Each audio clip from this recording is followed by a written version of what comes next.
Texas Tech runs motion offense, which is really difficult to guard and prepare for because it's not patterned action. It's not like running a set play. And they do a great job with screening.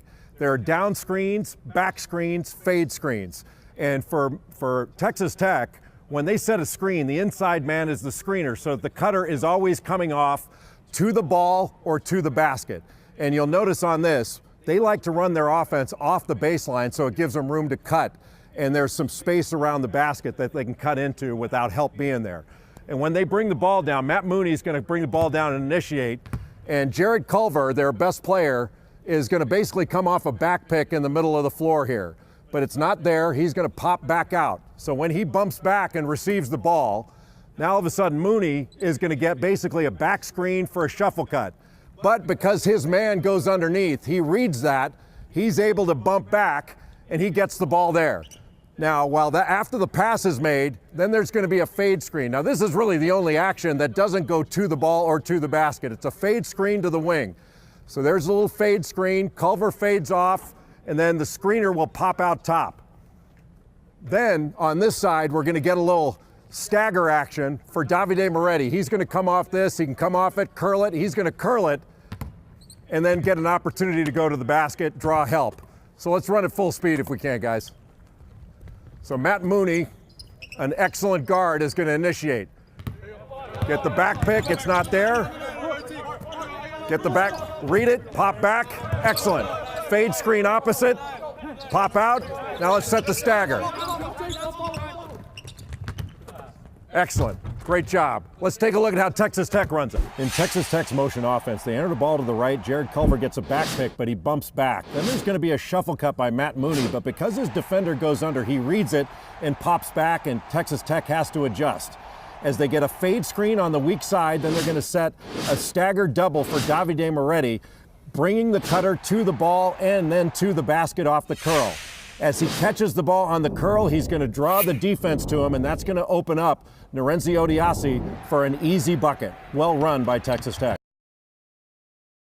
Bruce Pearl does a great job of running out of bounds underneath plays. They score often out of them, and they like to run a lot of them out of the same alignment. They're going to run 4 across, and when you have the same alignment, the other team doesn't know what's coming. You can run a lot of different actions out of it. They can screen across for a lob. They pop out, and they'll run a little ball screen action along the elbows. But here, they're going to pop the ball side big guy, and then instead of going all the way out, he's all of a sudden going to cut to the corner. Jared Harper's in the corner.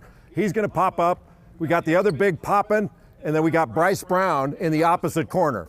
As the ball is entered, you're going to clear out to the corner, the inbounds guy. Bryce Brown going to replace up, and then Jared Harper is going to cut back out and get the ball. When he does, then it's going to be a side ball screen with a big guy. Big guy's going to come set it, and then Harper can go to work. Once he turns the corner, he's got a good middle game, can get all the way to the rim, draw the defense, hit the roll guy.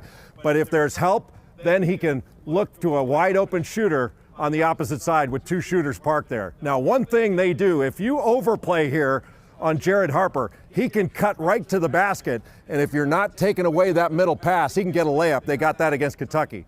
Let's run at full speed.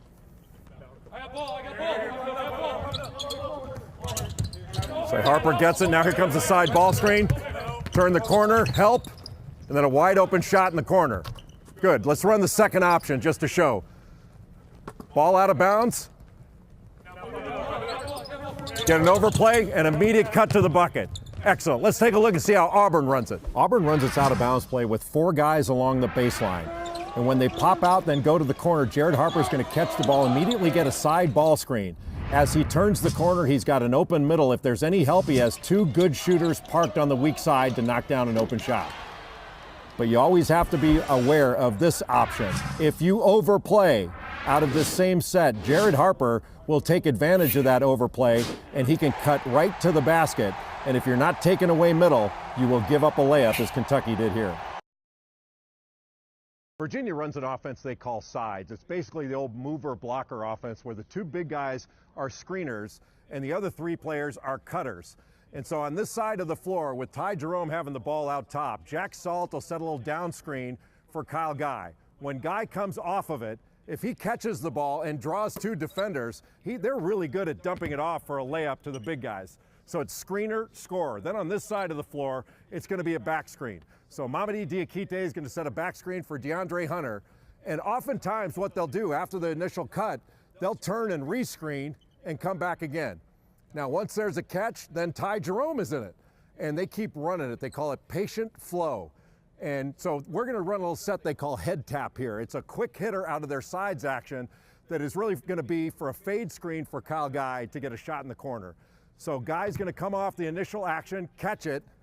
It's not there. He's going to hit Ty Jerome again. Then he's going to get a fade screen from Jack Salt. And off the drive, they're going to hit him for that corner jumper. So let's run it full speed.